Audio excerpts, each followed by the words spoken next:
You want to develop your glutes. What are the best exercises out there to develop nice defined glutes, good backside, all that great stuff? So if you just want to look at general athletes who has the best glutes, typically you're going to have sprinters, jumpers, things like that. And there's multiple different, there's hurdlers, there's 400 meters, there's 100 meter sprinters, there's football players, there's baseball players, there's basketball players. Typically people who are going to move with explosive movements are going to develop your glutes more. What exercises does that mean will also help you develop your glutes faster and better? So, treadmill sprints, sled is a huge one. If you're doing sled with resisted runs, hill runs, plyos, jumps, all those explosive movements I talked about, you add in more explosive movements with like dumbbell jumps. Any plyometric exercise will develop your glutes. Obviously, those aren't as safe for your general beginner exerciser. So if you want to break down the movement like a squats are great for glute development, assuming your form is and mechanics are correct. Same with lunges. And hip thrusts are also a great movement. Basically, a hip thrust is a portion of the squat movement broken down in a safer manner. The most important thing to develop this muscle, like any muscle, is resistance. You have to add more resistance. It cracks me up when I see women on the ground and they're just extending their back leg, basically doing a hip extension or a butt kick or even hip thrust with minimal amounts of weight.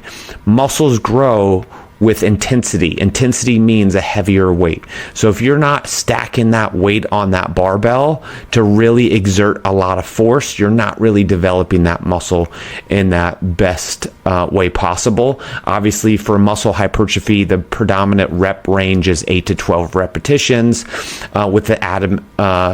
with a decent amount of time under tension. You don't want to do jerky, explosive movements. You want to develop a little more time under tension. You can get the stretch or pause at the bottom. Again, don't rest completely.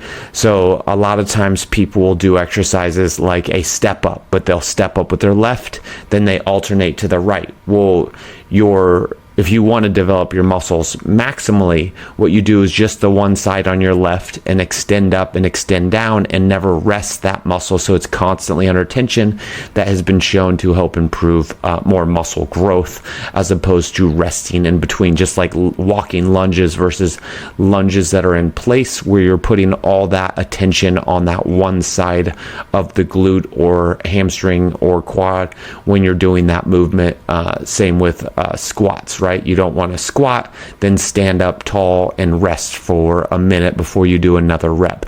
You want to get adamant amount of time under tension.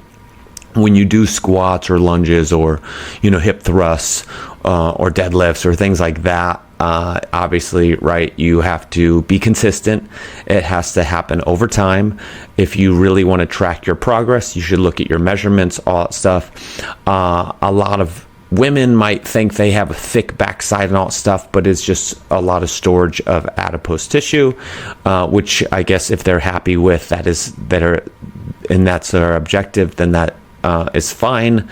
But if it's about building musculature in your glutes or making it more functional, you want to perform those exercises.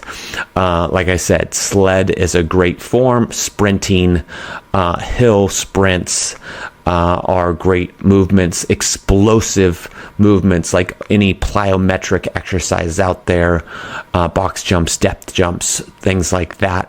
In nature, you can research plyometric exercises. Obviously, this would be for more an advanced person, somebody who's younger, that'd be more beneficial to do that.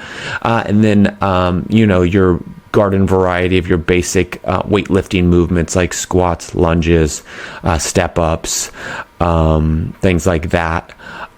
Single leg squats, all those things to focus, and you can focus on your gluteus maximus, medius, and minimus by changing different exercises that would maybe target it a little bit more.